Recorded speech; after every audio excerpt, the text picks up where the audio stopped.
ಸಾಮಾನ್ಯವಾಗಿ ಹುಡುಗಿಯರು jewellery shop ನಲ್ಲಿ ಹೆಚ್ಚು ಕಳ್ಳತನ ಮಾಡುವುದನ್ನ ನಾವು ನೋಡಿರ್ತೇವೆ. ಆದ್ರೆ ಇಲ್ಲಿ ಹುಡುಗಿಯರು ಹುಡುಗರ ವೇಷ ಧರಿಸಿ ಮನೆಗಳ್ಳತನ ಮಾಡಿರುವುದು ಒಂದು ರೀತಿ ಅಚ್ಚರಿ ಮೂಡಿಸಿದೆ.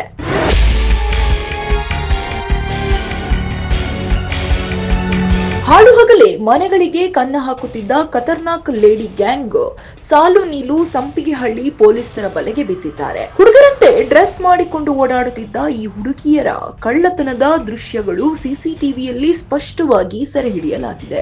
ನಗರದ ಹೊರವಲಯದ ಸಂಪಿಗೆಹಳ್ಳಿ ಪೊಲೀಸ್ ಠಾಣಾ ವ್ಯಾಪ್ತಿಯಲ್ಲಿ ನಡೆದ ಈ ಘಟನೆ ಜನರಲ್ಲಿ ಭೀತಿ ಹಾಗೂ ಕುತೂಹಲವನ್ನ ಮೂಡಿಸಿದೆ. ಹೌದು, ಜನವರಿ 13ರಂದು ಯಲಹಂಕ ಅಗ್ರಹಾರ ಲೇಔಟ್ನ ಆಟೋ ಚಾಲಕ ಸಂಗಮೇಶ್ ಅವರ ಮನೆಯಲ್ಲಿ ಕಳ್ಳತನ ನಡೆದಿದೆ. ಮನೆ ಮಾಲೀಕ ಹೊರಗೆ ಹೋದ ವೇಳೆ ಕೃತ್ಯ ಎಸಗಿದ ಕಳ್ಳರು ಮನೆಗೆ ವಾಪಸ್ ಬಂದ ಸಂಗಮೇಶ್ ಕಳ್ಳತನ ಬೆಳಕಿಗೆ ತಂದರು. ತಕ್ಷಣ ಸಂಪಿಗೆಹಳ್ಳಿ ಪೊಲೀಸರಿಗೆ ಮಾಹಿತಿ ನೀಡಲಾಗಿದ್ದು, ಇನ್ನು ಈ ಪ್ರಕರಣವನ್ನ ದಾಖಲಿಸಿಕೊಂಡ ಪೊಲೀಸರು ಸಿಸಿಟಿವಿ ದೃಶ್ಯ ಹಾಗೂ ಬೈಕ್ ನಂಬರ್ ಆಧರಿಸಿ ಆರೋಪಿಗಳನ್ನ ಪತ್ತೆ ಹಚ್ಚಿದ್ದರು. ನಂತರ ಬಂಧನ ಮಾಡಿ ಠಾಣೆಗೆ ಕರೆತಂದಾಗ ಹುಡುಗರಂತೆ ಕಾಣುತ್ತಿದ್ದವರು ಅಸಲಿಗೆ ಶಾಲು ನೀಲು ಟ್ಯಾನರಿ ರಸ್ತೆಯ ನಿವಾಸಿಗಳಾದ ಇಬ್ಬರು ಹುಡುಗಿಯರು ಎಂಬುದು ಬಹಿರಂಗವಾಯಿತು.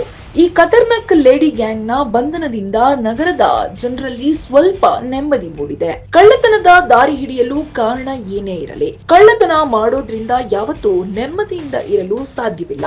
ಈ ರೀತಿ ಕಳ್ಳತನ ಮಾಡಿ ಜೈಲು ಸೇರೋ ಬದಲು ನಿಯತ್ತಿನಿಂದ ದುಡಿದು ನೆಮ್ಮದಿಯಿಂದ ಬದುಕಬಹುದು. ಇದಾಗಿತ್ತು ಈ ಹೊತ್ತಿನ ವಿಶೇಷ ಸುದ್ದಿ. ಇನ್ನಷ್ಟು ವಿಶೇಷ ಮಾಹಿತಿಗಾಗಿ ನೋಡ್ತಾ ಇರಿ ಸಪ್ತಾಶ್ವ ಟಿವಿ.